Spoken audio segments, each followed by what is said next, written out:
베네딕토 16세 세상의 빛 교황과 교회와 시대의 징표들 제1부 시대의 징표들 3장 위기의 원인과 기회 페터 요한 바오로 2세 교황님의 후계자로 선출되기 몇 주 전인 2005년 성금요일에 십자가의 길을 이끌면서 하셨던 말씀이 아직도 생각납니다. 그저 스스로를 칭찬하고 주님은 안중에도 두지 않는 일이 얼마나 잦습니까? 얼마나 자주 주님 말씀을 비틀고 허투루 씁니까? 또 가까운 미래에 일어날 사건들을 겨냥하신 듯 이런 말씀도 하셨습니다.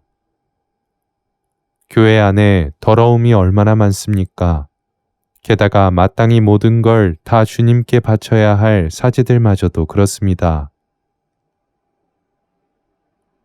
그런데 하필이면 교황님이 제창하신 사제의 해에 위와 같은 범죄들이 백일하에 드러났습니다.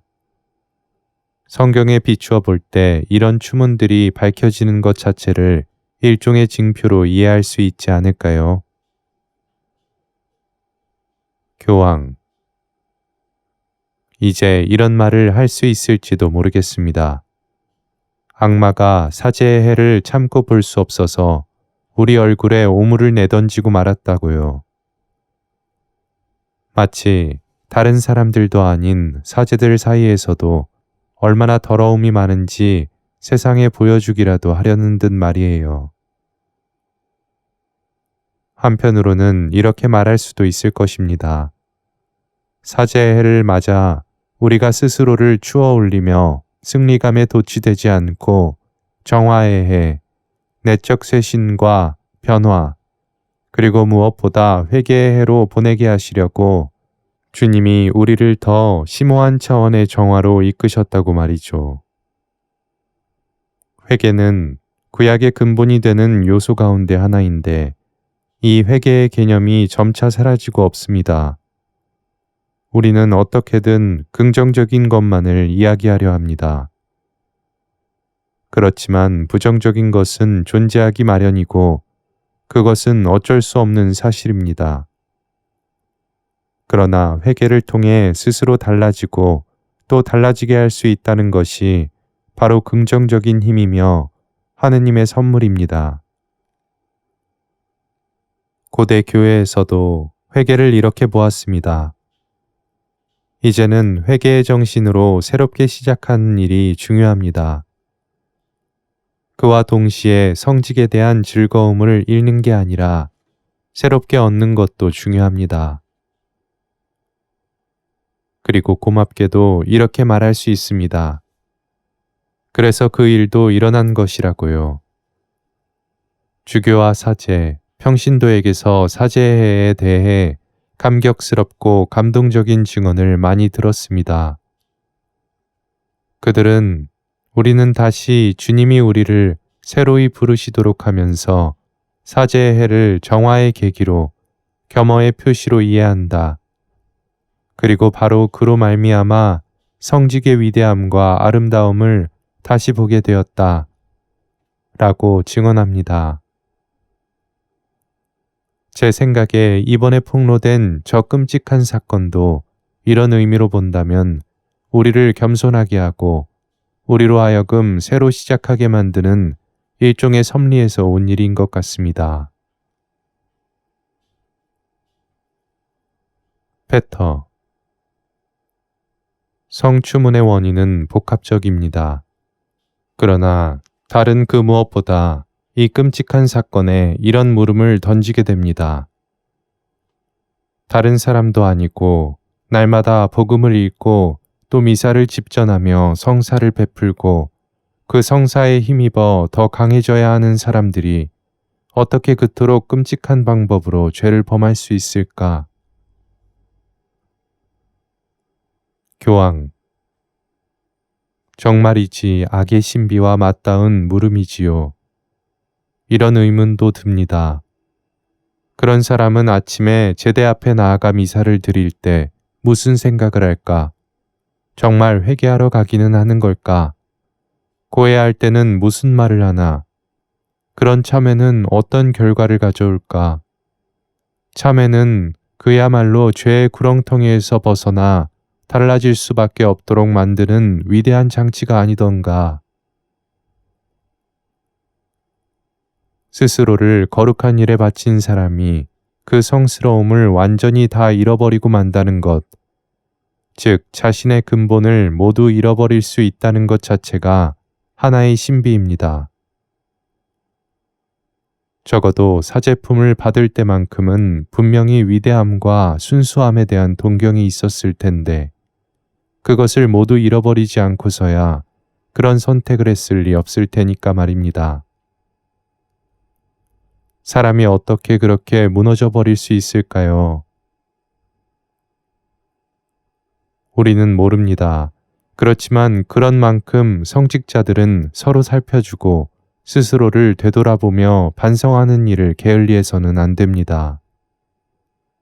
주교들도 그에 대한 책임을 져야 하며 신자들에게 그들의 사제를 보살펴달라고 간청해야만 합니다.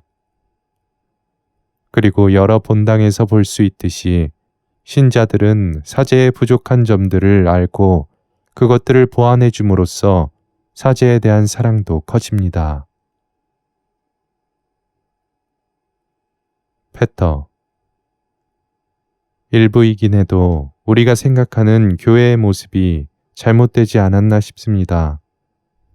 교회가 나약함이나 범죄로부터 자유로울 수 있으리라고 말이지요. 즉, 교회도 시험에 들 수 있고 심지어 교회니까 더 그럴 수 있는데도 그렇지 않으리라고 생각한 듯합니다. 십자가의 길 중에 하셨던 말씀을 한 번 더 인용하고 싶습니다. 주님 교회의 더럽혀진 예복과 얼굴이 우리를 경악하게 합니다. 그러나 교회를 더럽힌 것은 다름 아닌 우리 자신인 것을 우리가 타락함으로써 주님을 바닥으로 끌어내렸습니다. 주님이 이 몰락으로부터 다시는 일어서지 못하시리라고 교회의 타락에 휩쓸려 주님 스스로 패자로서 바닥에 머무르리라는 희망을 품은 사탄이 웃습니다.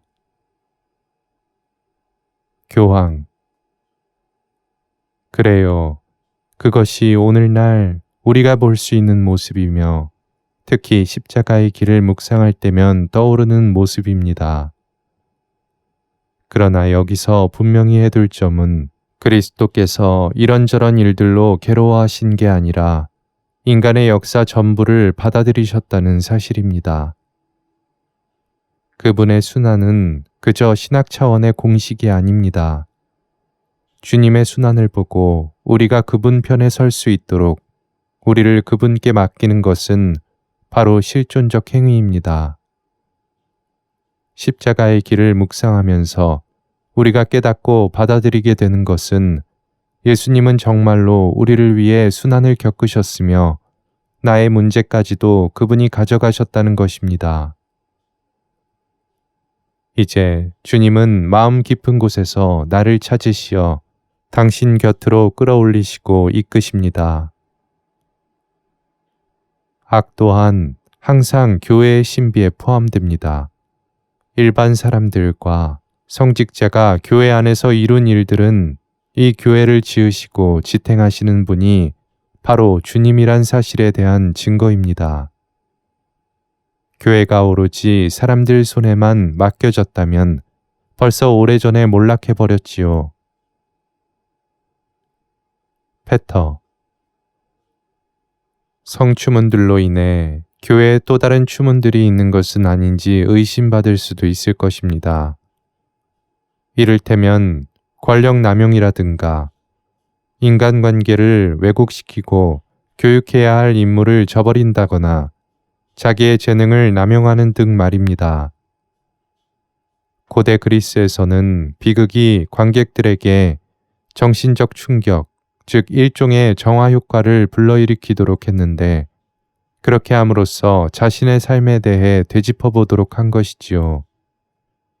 바로 카타르시스야말로 사람들이 자신들의 굳어버린 태도를 바꾸도록 준비시켜 준다는 얘기입니다. 그렇다면 지금 현재 교회가 처한 위기도 이와 마찬가지로 새로운 기회가 될 수 있을까요? 교황. 얼마든지 가능하다고 생각합니다. 앞서 말했듯이 사제의 해가 애초 생각과는 전혀 딴판으로 진행됐지만 분명 정화 효과도 있었습니다. 더럽혀지기 전에 성직 제도에 대해 평신도들도 새삼 감사하게 됐고 온갖 위협이나 방해를 해치고 다시 성직 제도의 긍정적인 면을 새로이 보게 된 것입니다. 이런 카타르시스는 우리 모두와 사회 전체에 무엇보다 교회에 우리를 지탱하는 근본 가치들과 성직자뿐만 아니라 사회 전체를 위협하는 요소들을 알아차리라는 호소입니다. 우리 사회의 도덕 체계를 위협하고 파괴하는 것에 관한 암, 그 자체가 우리의 정화를 위한 호소가 되어야 합니다. 그저 아무렇게나 멋대로 살아가서는 안 된다는 사실을 우리는 다시 깨우쳐야 합니다. 자유가 멋대로일 수 없다는 사실과 책임을 수반하는 자유를 배우는 일이 중요하다는 사실을 말이지요.